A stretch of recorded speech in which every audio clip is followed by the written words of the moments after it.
So এটা হচ্ছে আমার দীঘা সিরিজের পার্ট 2। এই পার্ট 2টাও আবার ছোট ছোট ভাগে আমি ভাগ করে দিচ্ছি, কারণ পুরো একটা ভিডিও করলে অনেক বড় হয়ে যেত। তোমাদেরকে পার্ট 1-এই বলেছিলাম আমাদের ট্রেনটা লেট ছিল, তো সেখান থেকে আমরা খুব কষ্ট মষ্ট করে টাইম ম্যানেজমেন্ট করে পাঁশকুড়া আসি। অ্যান্ড পাঁশকুড়া থেকে এই যে পাঁশকুড়াতেই চলে এসেছি। পাঁশকুড়া থেকে দীঘা লোকাল আমাদের একটু দেরি ছিল, তো পাঁশকুড়াতেই আমরা ফ্রেশ হয়ে যাই।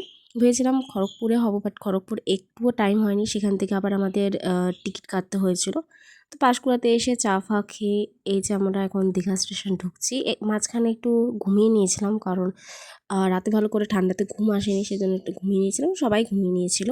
আমরা দীঘা ঢুকে গেছিলাম সকাল 9টার দিকে। যদি 5টা ট্রেনটা না পেতাম তাহলে একটু দেরি হতো, তো ভাগ্যক্রমে পেয়ে গেছি, তাই জলদি জলদি ঢুকে গেছি। আর এই যে মন্দির, মাকে দেখাচ্ছিলাম যে মা থাকো, এখান থেকে মন্দিরটা দেখা যায় খুব সুন্দরভাবে। তো সবাই মিলে চললাম। আমাদের আগের থেকে একটা রুম বুক করা ছিল, আগে আমরা ফ্রেন্ডরা মিলে এসেছিলাম, তো সেই হোটেলটা আমরা বুক করে নিয়েছিলাম। তো সেখান থেকে টোটো পাঠিয়ে দিয়েছিল, সেটা পুরো ফ্রিতে। এবং এটা আমাদের রুমটা, যেটা 4জন ভালোভাবেই শুতে পারবে, বাট আমরা ছিলাম 3জন, আর একটা ফ্যামিলি যারা গেছিলো তারা ছিল 4জন। আর এখানে তার সাথে দিয়েছে একটা কাবারটাও খুব সুন্দর পরিষ্কার ছিল। আর তার পাশে আছে বাথরুম, যেটা আমি ভিডিও করিনি। আর এই যে মিরর, খুব সুন্দর লাগছে মিররটা, পুরো লম্বা করে। বাট এখানে একটা প্রবলেম, যে এই মিররটার সামনে কোনো লাইট ছিল না।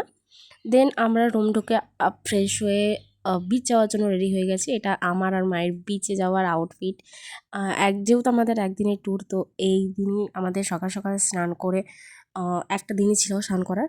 তো সেজন্য মা আর আমি খুব জলদি জলদি রেডি হয়ে গেছিলাম। তো বিচ যাওয়ার আগে আমরা আবার খেতে চলে এসেছি ব্রেকফাস্ট সকালে।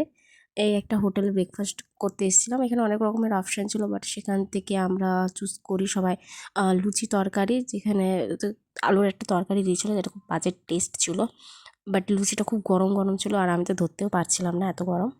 আরও অনেক ব্রেকফাস্টের অপশান ছিল, যেমন মুড়ি ঘুগনি, মুড়ি চপ, বাট এটা বেটার লাগলো খেতে। আর সবাই আমরা নিয়েছিলাম সেম। তারপর এই যে সবাই মিলে আমরা চলছি বিচের উদ্দেশ্যে। এত রোদ ছিল, ভেবেছিলাম যে একটু হলেও রোদটা কম থাকবে, বাট বিরাট রোদ। এখন তো গরম লাগছে, বাট তখনও জানতাম না যে সমুদ্রের জলটা ঠিক কতটা ঠান্ডা।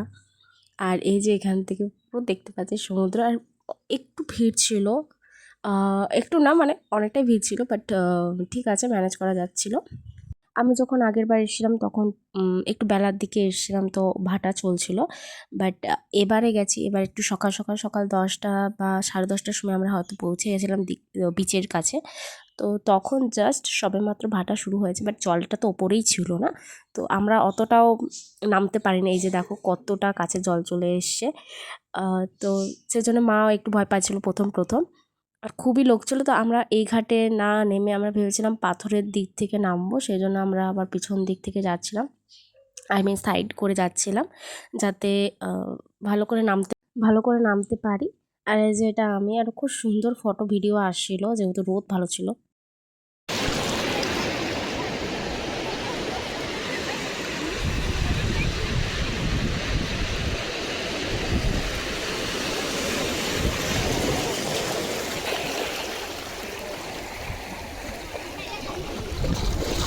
তারপর একজন ফটোগ্রাফার দাদার সাথে দেখা হলো, যিনি বললেন যে এই জায়গাটাতে অনেক পাথর আছে, অনেক খাদ আছে নিচটাতে, গর্ত টাইপের, তো এখানটাতে তোমরা চান করো না, পড়ে যেতে পারো। তো সেই জন্য আমরা আবার সামনের দিকে এগোচ্ছিলাম, যাতে ওখানটাতে ভালো করে স্নান করতে পারি।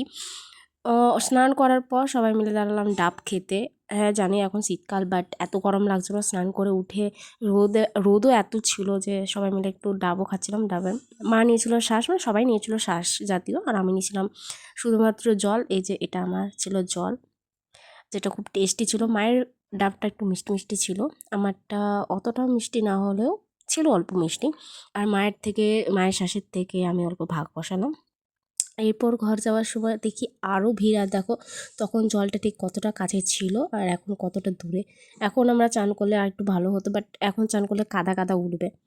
তারপর রাস্তায় যেতে যেতে আবার অনেক সেই কদবেল মাখা, পেয়ারা মাখা এসব দেখতে পেলাম, তো আমরা দাঁড়ালাম পেয়ারা মাখা নিতে। এত সুন্দর পেয়ারা ছিল, তো 1 প্লেট পেয়ারার মাখার দাম ছিল কত, 30 টাকা না ওরকম কিছু হবে। তো আমরা নিয়েছিলাম, বাট এই কাকুটার কাছে খুবই বিহেভিয়ার বাজে ছিল।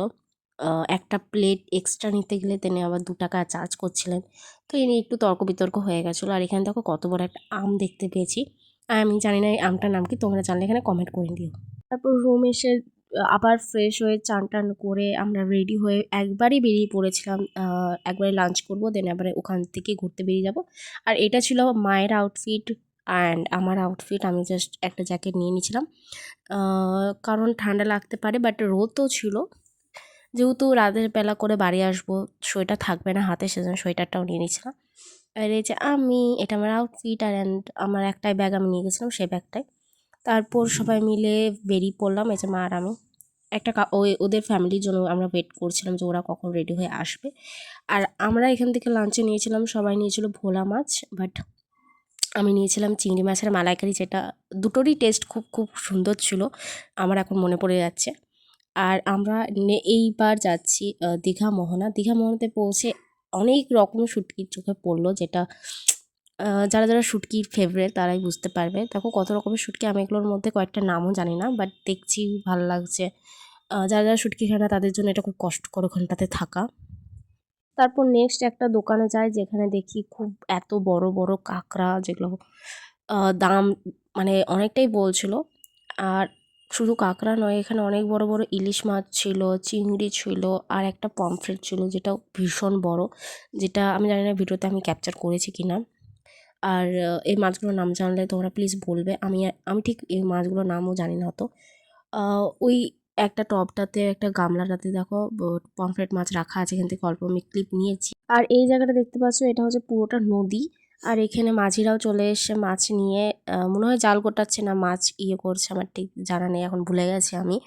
তারপর বাবা আমাকে ডাকলো যে পমফ্রেট মাছটা দেখে নে কত বড়। তো এবার আমি যাচ্ছি তোমাদেরকে পমফ্রেট মাছটা দেখাতে। ওই দেখো কত বড় বড় এক একটা পিস, প্রায় অনেক দামই বলছিল পমফ্রেট মাছগুলো, নয়তো। আর যেহেতু আমরা ঘর নিয়ে যেতেও পারবো না, কারণ ওগুলো প্যাকিং করেও আবার আলাদা চার্জেস আছে। তো সেজন্য আমি দূর থেকেই দেখে নিলাম, ভিডিও করে নিলাম তোমাদেরকেও দেখানোর জন্য। নেক্সট এখানে হচ্ছে অনেক ছোট ছোট দোকানপত্র বসেছিল, যেখান থেকে মা শাক দেখছিল, কারণ একটা শাকের দরকার ছিল, একটা অনেক বড়। বাবার খুব ইচ্ছে যে একটা বড় শাক নেবে। তো সব জুয়েলারি এগুলো সব দেখছিলাম, বাট এখান থেকে কিছু কিনিনি, অনেক দাম বলছিল বলে। অ্যান্ড এইসবই আর কি। আমি তো ওয়েট করছিলাম কখন মোহনার দিকে যাব, কারণ আমার এখানটাতে ভাল লাগছিল না মোটেও। জল ছিল না, শুকনো লাগছিল পুরো। আর এই জলগুলো পরে পুরো টেনে নিচ্ছিল, কারণ ভাটা চলছিল, তোমাদেরকে তো আগেই বললাম। পুরো এই নদীর জলটা সমুদ্রের দিকে এত এত প্রচণ্ড গতিতে যাচ্ছিল, যেটা আমি হয়তো ভিডিওতে ক্যাপচার করিনি। আর এই দিকে এত সুন্দর মানে সূর্যটা উঠেছিল যে এত সুন্দর লাগছিল ভিডিওতে। ও মাই গড, এত সুন্দর ছিল না। তারপর আমার খুব ইচ্ছে ছিল ওই যে লম্বা বাঁশের মতন কি একটা পোতা আছে অত দূর যাওয়ার। তো মা বাবাকে খুব কষ্ট করে রাজি করাই যে চলো চলো। আর এমনিতেও অনেক লোক ছিল, জল অত দূর ছিল না, তো সেই জন্যে এত দূর আসি। আর এখানে এত বড় বড় বোল্ডারগুলো রাখা ছিল যে লাস্ট আমাকে আর আমাদের সবাইকে এখান থেকে নামতে হয়েছিল, কারণ আবার সে অতটা ব্যাক করা ইজ নট পসিবল। তো এখানেও প্রচণ্ড লোক ছিল। এখানে কয়েকটা আমি আর মা বাবা সবাই মিলে একটু কয়েকটা ফটোশ্যুট করলাম। আর এখানে আমাদের তিনজনের মধ্যে একটু বাকবিতণ্ডা চলছিল যে কত দূর জল আসে কি না। তারপর বোঝা গেলো যে হ্যাঁ, এত দূরও জল আসে, যেটা আমি জিতে যাই তর্কে। আর এখানে এই বোল্ডারের মধ্যে না অনেক রকমের কাঁকড়া ঢুকেছিল, অনেক মাছও ঢুকেছিল। আর সূর্যটা এখান থেকে এত সুন্দর লাগছিল ভিউটা, যে মোবাইলে অতটা ক্যাপচার আসেনি, যেটা সামনে থেকে দেখা যাচ্ছিলো। আর এখানে দেখো জলটা পুরো না সমুদ্রের দিকে মানে এত স্পিডে যাচ্ছিল, কারণ ভাটা চলছিল বলে। দেখতেও খুব সুন্দর লাগছিল। তারপর অনেক কষ্টে বাবার হাত ধরে আমি আর মা নিচে চলে আসি, এবং নিচে অনেক রকমের শামুক, ঝিনুক অ্যান্ড এরকম শঙ্খ জাতীয় লম্বা লম্বা কী বলে আমার মনে নেই। অ্যান্ড তারপরে বাবা এখানে একটা কাঁকড়া ধরেছিল, যেটা জ্যান্ত ছিল। অ্যান্ড পরে এটাকে আমরা ছেড়ে দিই, কারণ এটাকে তো নিয়ে যাওয়া যাবে না, আর বেচারা নষ্টও হয়ে যাবে। তারপরে আমাদের যে টোটো করে এসেছিলাম, সেই টোটোর যে মালিকটা, সে অনেকবার করে আমাদেরকে কল করে ডিস্টার্ব করছিল যে আসুন, আপনারা কত দেরি লাগবে। দেন ঘর যাওয়ার আগে একটু শুটকি প্যাক করে নিলাম। তো চলো আজকের মতন এখানে, এরপর কোথায় যাচ্ছি সেটা নেক্সট ভ্লগে আসবে।